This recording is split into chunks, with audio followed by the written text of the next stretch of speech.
যেই শিক্ষার পরে, যেই শিক্ষা শেষ হলে পরে সন্তান কর্মসংস্থানের ব্যবস্থা করতে পারবে, বেকার থাকবে না।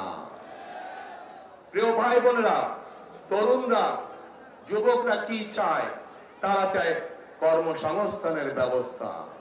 দেশে মিল ফ্যাক্টরি হবে, ব্যবসা বাণিজ্য হবে, যাতে করে তারা সুন্দরভাবে নিরাপদে ব্যবসা বাণিজ্য বা চাকরি বাকরি করতে পারবে। মানুষ চায়, মানুষ অসুস্থ হতেই পারে, হওয়াটাই স্বাভাবিক, কিন্তু অসুস্থ হলে যাতে করে তারা সময় মতন চিকিৎসা সুবিধা পায়।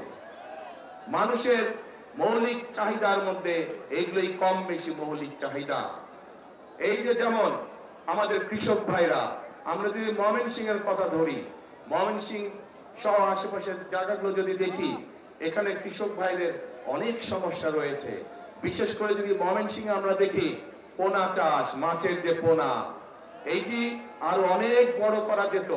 এইটি এখন দেশের বিভিন্ন জায়গায় এই মাছের পোনা সরবরাহ করা হয়, কিন্তু আমাদের পরিকল্পনার মধ্যে রয়েছে কি করে এই মাছের পোনার বিষয়টিকে শুধু দেশের মধ্যে সীমাবদ্ধ না রেখে বিদেশেও কিভাবে রপ্তানি করা যায়, সেই পরিকল্পনা আমাদের রয়েছে,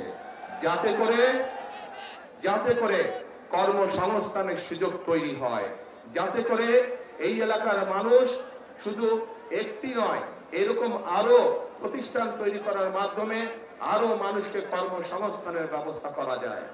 প্রিয় ভাই বোনেরা, আপনাদের নিশ্চয়ই মনে আছে দেশনেত্রী খালেদা জিয়ার সময় এই দেশের মেয়েদের জন্য, এইটা আমার সামনে বহু মা বোনেরা এখানে সামনে রয়েছেন, এই দেশের মা বোনদেরকে শিক্ষা দেওয়ার জন্য মেয়েদের শিক্ষা ব্যবস্থাকে ক্লাস 1 থেকে ক্লাস 12 পর্যন্ত ফ্রি করা হয়েছিল। মনে আছে আপনাদের?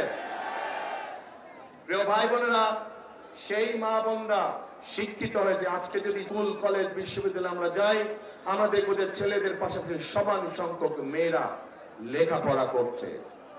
আজকে আমরা যদি সমগ্র বাংলাদেশের জনসংখ্যা দেখি, আমরা দেখবো যে সমগ্র জনসংখ্যার অর্ধেকের মতন হচ্ছে নারী।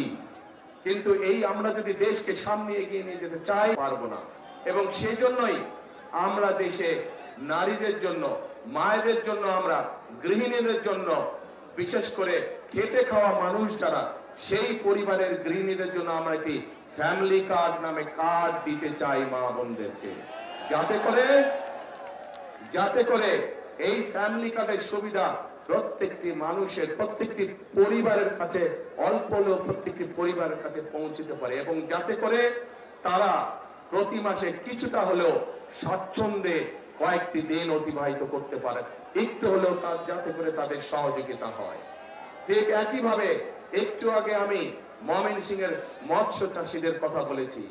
একইভাবে শুধু মৎস্য চাষী নয়, মৎস্য চাষীর বাইরেও যারা ক্ষেত খামারে চাষবাস করেন, জমিতে চাষবাস করেন, এইরকম কৃষক ভাইদেরও পাশে আমরা দাঁড়াতে চাই, এবং সেজন্যই আমরা কৃষক ভাইদের জন্য কৃষক কার্ড দেবার পরিকল্পনা করছি।